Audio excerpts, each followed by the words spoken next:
All right, good day, everybody. Thanks for joining. If you've kind of tuned in, and I think we're all set here. So this is Watches Weekly, or I should say Watches This Week, episode 3 on the evolution of preferences. As I've mentioned before, I'm recording these and going live with these on Instagram once a week, and I've chosen a topic regarding the watch industry that's occurred to me at some point in the week, and try to talk about it a little bit mostly from the perspective of an economist, but also from the perspective of a collector. This week I was sort of prompted to choose this topic of preferences and sort of tastes for watches by a video that James May, this is a picture of James May here, a video of James May put on YouTube explaining his decision to sell one of his vintage cars. He put the video on a page called The Drive, I think, which I believe is, I think at some point he either funded or was involved in starting this car interest website. So in any event, he in this video explains why he is selling his Ferrari 308 GTB carburetor. Looks to be a Ferrari in really great shape. I guess it's right-hand drive for British roads, and a few other locations throughout the world where you drive on the left side of the road.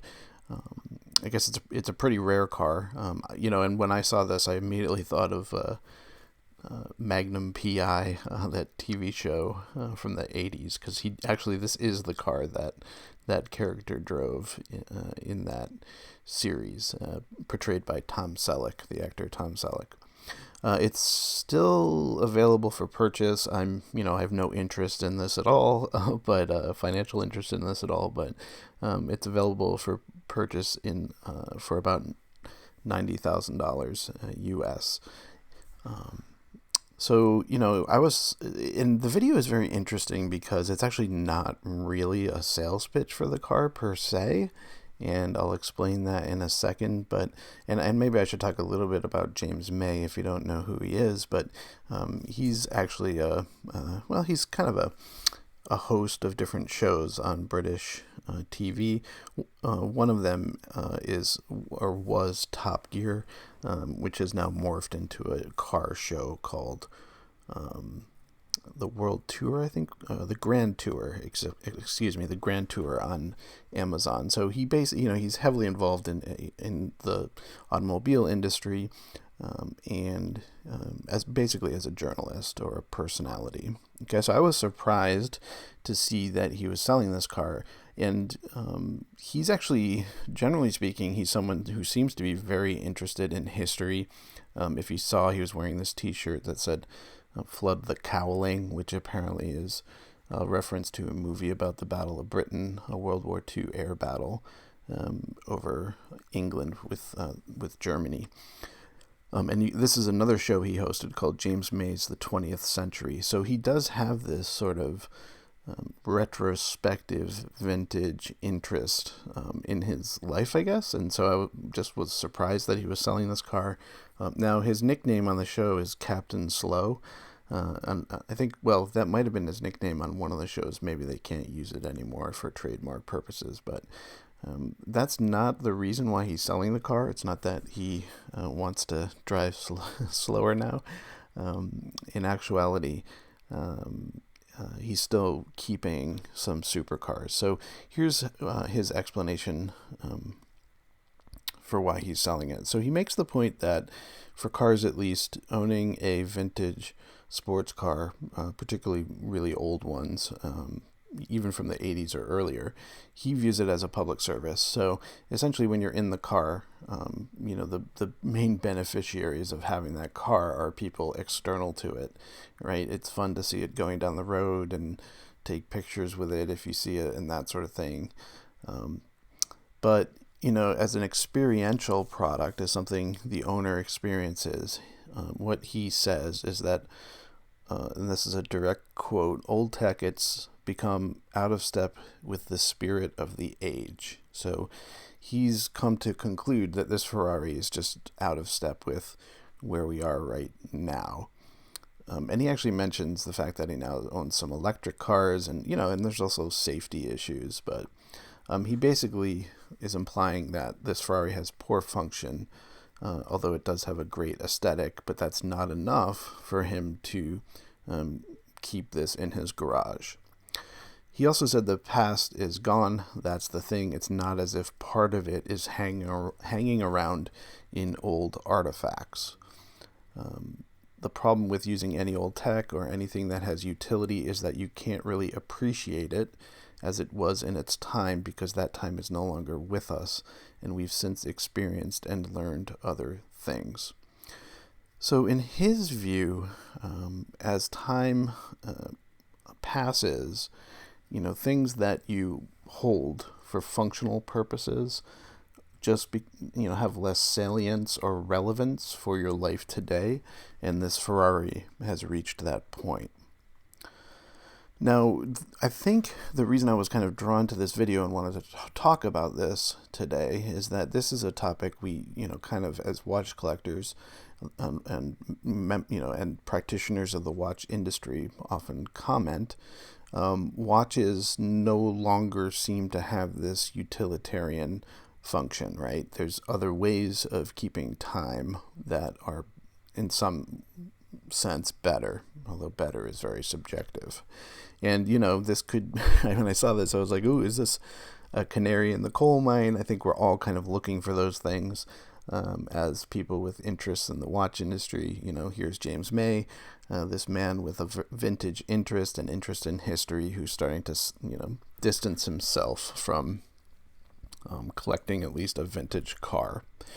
So at the end of the day, this is all about preferences, and preferences are very hard to predict or describe. Preferences, trends, that sort of thing, right? It's very hard for anyone to explain why one person likes vanilla ice cream and another person likes chocolate ice cream.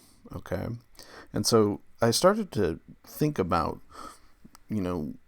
where you would look to start getting a sense for where preferences for watches go over time.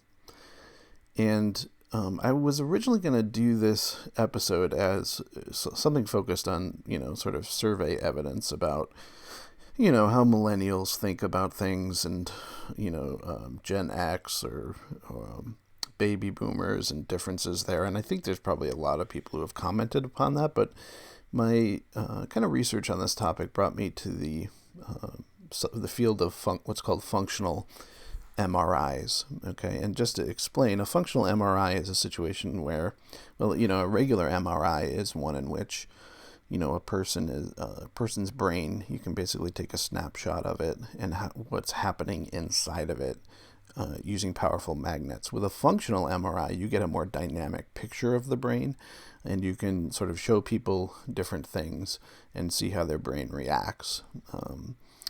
And so it's a way of sort of looking at the hardware, the human hardware, and seeing sort of how the world affects that hardware. Okay, and so as soon as I started looking at this topic, I dug up, I think I uncovered a few things that are really, really interesting. All right, so the first paper I looked at, or one of the papers I looked at, was from the journal Nature in October of 2019. And the researchers basically categorized certain products according to whether they were what's called hedonic, or what they call hedonic, and those products which are utilitarian. Hedonic here is sort of a derivative of the term hedonism, right? Like products that sort of are indulgent luxuries, not necessities. And utilitarian products are things that you need for functional purposes, like like a glass of water, right? You need to drink water to survive, right? There's nothing luxurious about it necessarily, although I guess some companies try to make it luxurious. But and so they showed these products to some people as part of an experiment, as part of this functional MRI experiment, and then reported results of how their brains reacted to these different types of products. Now, this is interesting for the watch industry because the sentiment is that the watches have gone from being utilitarian products, and they still are utilitarian in some sense, to far more hedonic, right? It's a luxury that's not necessary, and a lot of people wonder if that's sustainable, right? And this most recently has come up with the Apple Watch. Will the Apple Watch just eat the lunch of watch manufacturers?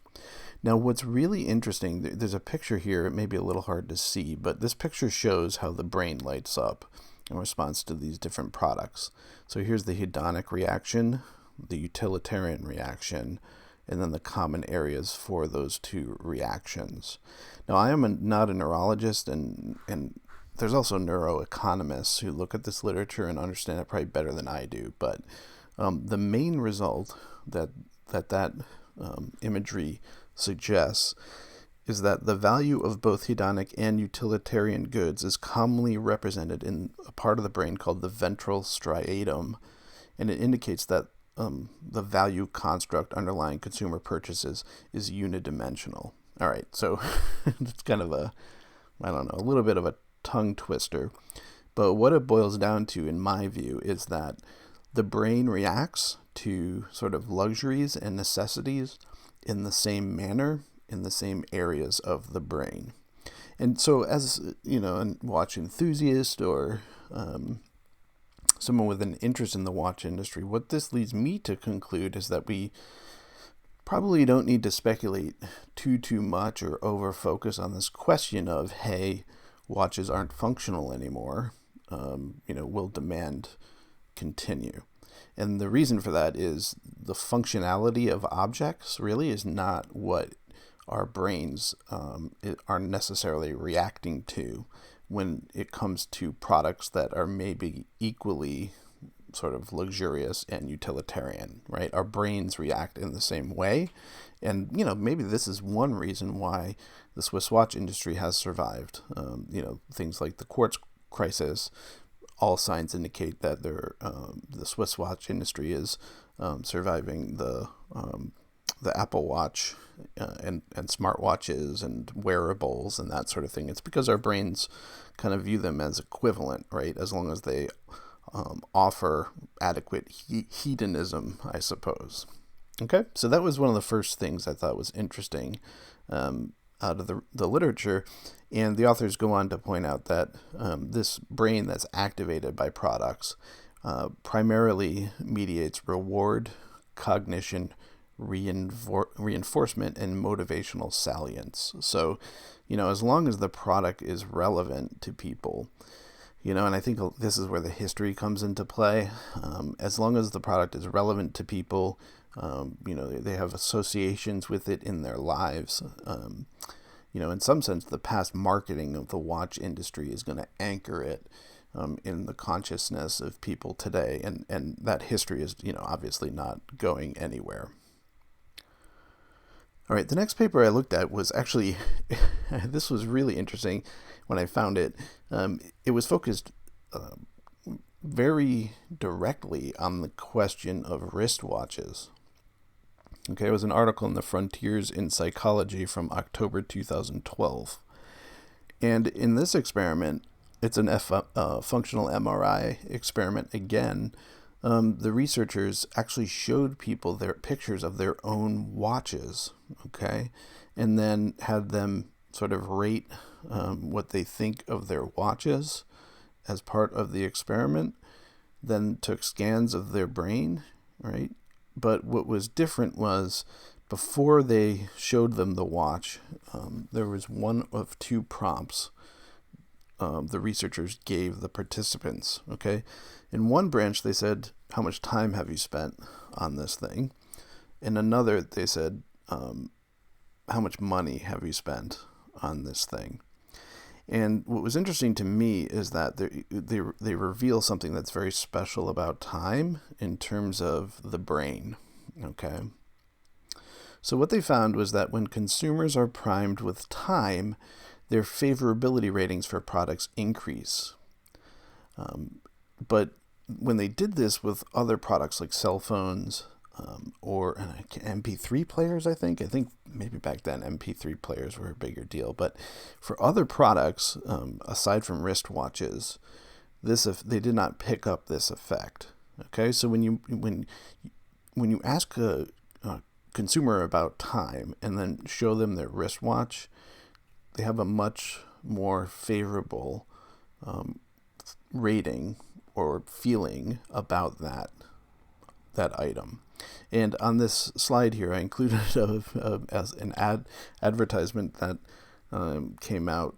It's a vintage advertisement by a company named Briel Watches, where I don't really know what the marketing motivation was behind this, but the ad basically had people handing off a watch in some sort of relay race, but when they got the watch, they would take off their clothes and then run through the streets of Italy.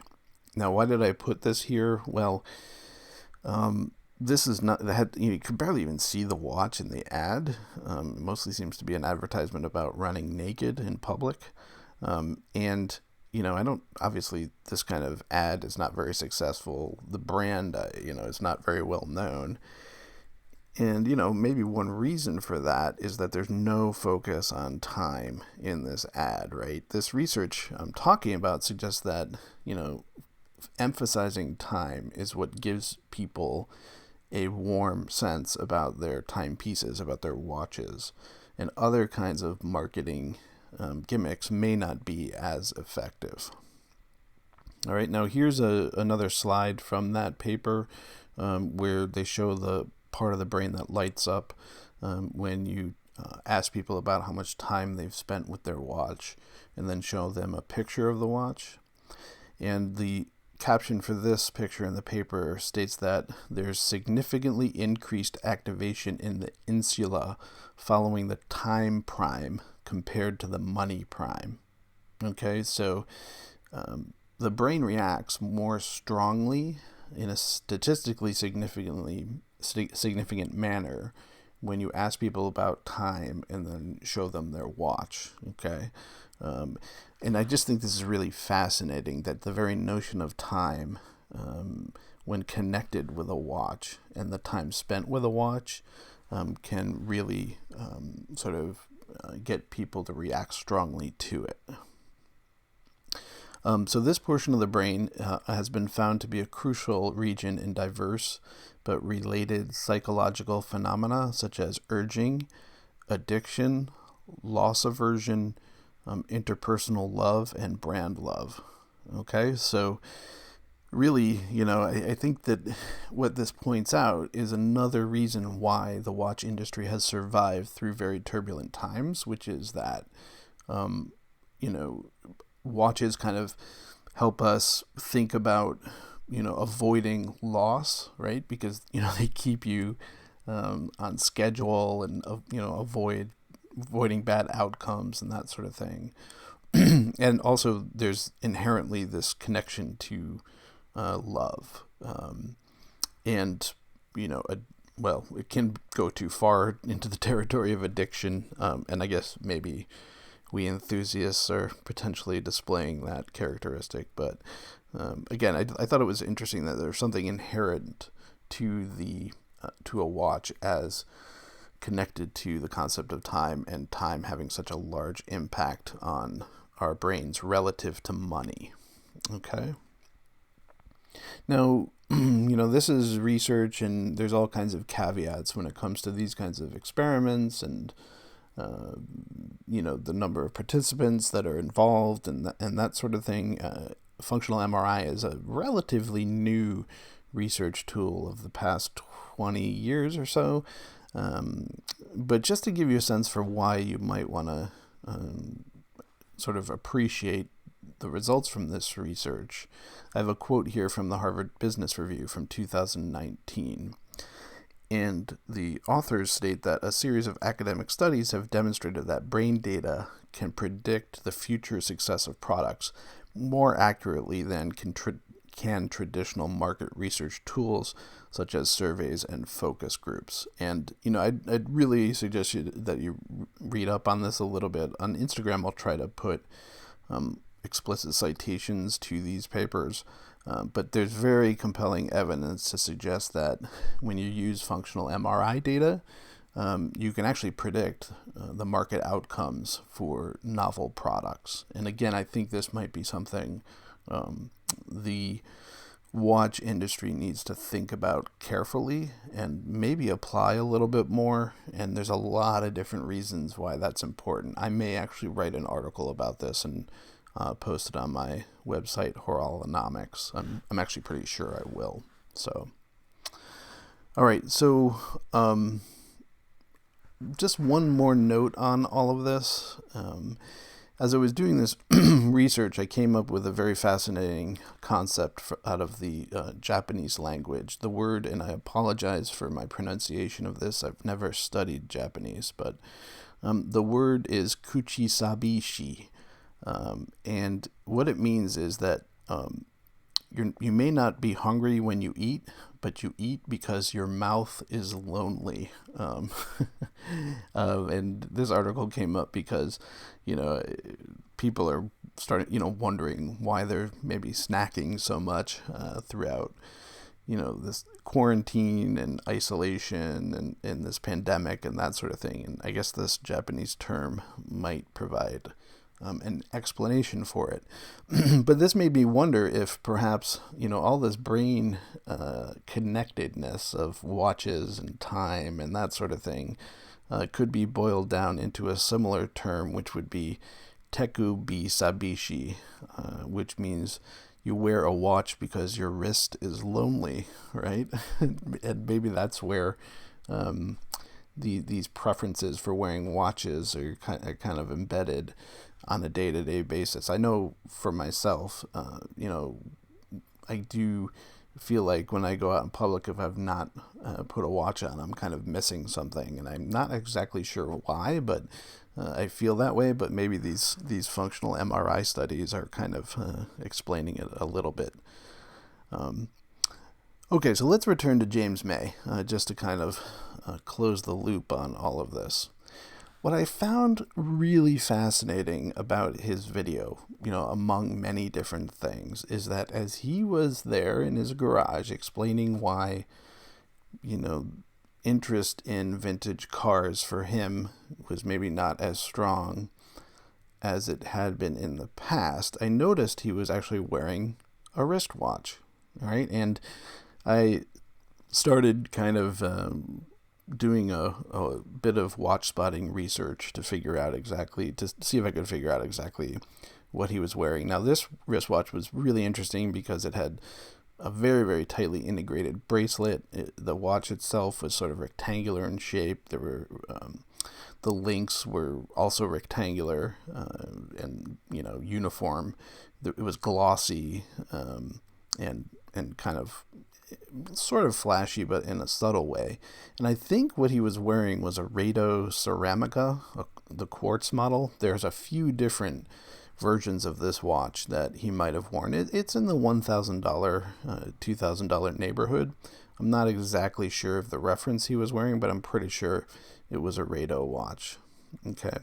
And so what I think is kind of fascinating is just the fact that as he's sitting here talking about how diminished utilitarian value from his Ferrari led him to sell it, he's wearing a product, a watch, which is also emblematic of this diminished utilitarian value, right? His phone could tell him the time.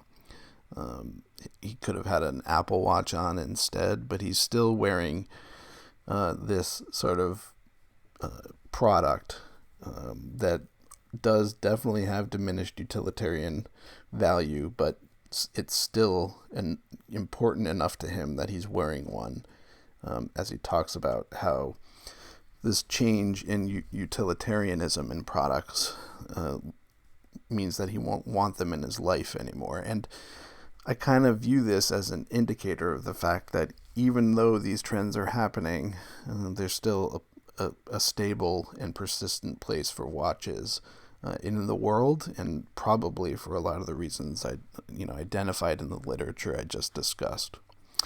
All right, so I'll stop there. Thanks for tuning in. If I will post this on my Instagram feed as a IGTV video. Looking forward to any comments and questions. Circulate my videos and share them if you have a chance. I really appreciate it. And I hope you have a great day.